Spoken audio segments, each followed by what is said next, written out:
Hey fellow gamers, welcome to Gaming Basics, your one-stop solution for mastering the essentials.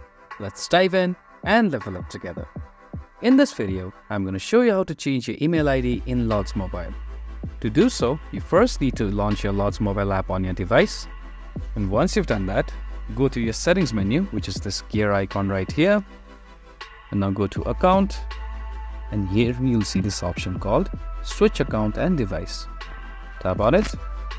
And then tap on Google account. And once you're in the screen, click on the second option, which is login.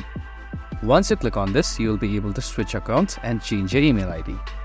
If you found this video helpful, please give us a thumbs up. And if you have any questions for us, please feel free to mention us in the comment section down below.